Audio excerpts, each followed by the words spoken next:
Hello and welcome back to a special Up All Night. Tonight we'll be reviewing The Night Folk. Subscribe to my channel, hit the bell icon. Germany, Austria, and Switzerland people could often catch a glimpse during Christmas time of a mysterious and macabre procession, the Night Folk. Also sometimes known as the Night Throng, or even more charmingly, the Death Folk or Death Throng. Unlike the Wild Hunt, this group does not fly about chaotically or engage in overt violence. They are a solemn procession of lost souls and perhaps other beings from beyond the veil.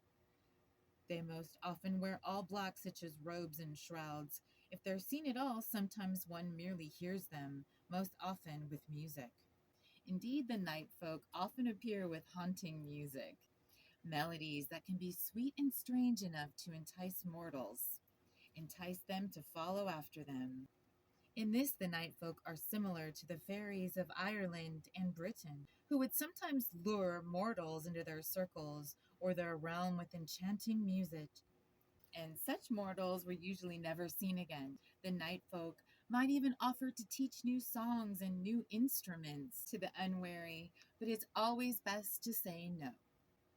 It was said that in the alpine areas, at the holidays especially, one nodded to be on the lookout for the night folk. It was foolish to try to block their ghostly march, and if they processed towards a house or some other building, one always needed to open the door on both sides to let them pass through. If not, disaster or ruin might befallen the house or the owners. Befallen the house or the owners. If the night folk were left alone, they would often leave those around them alone, most of the time. In some regions, the night folk could be relatively harmless, a sad procession of beings doomed forever to wander the land, denied eternal peace. But in some areas, especially in Switzerland, they could be outright malevolent if crossed.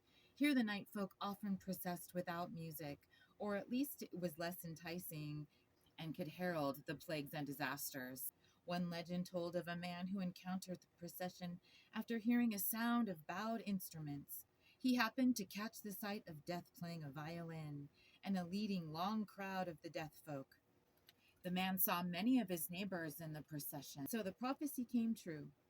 As one by one, each of those neighbors died of a plague, and he was the last to die of it. Well, that would ruin the holiday celebrations, wouldn't it? Their presence often predicted the year to come. Beautiful music meant it would be a good year, while a cacophony would mean it would not. But really, most people lived in the hope that they would never hear the night folk at all. Thank you for joining me for a special Up All Night. Stay tuned for the next review of The Terst.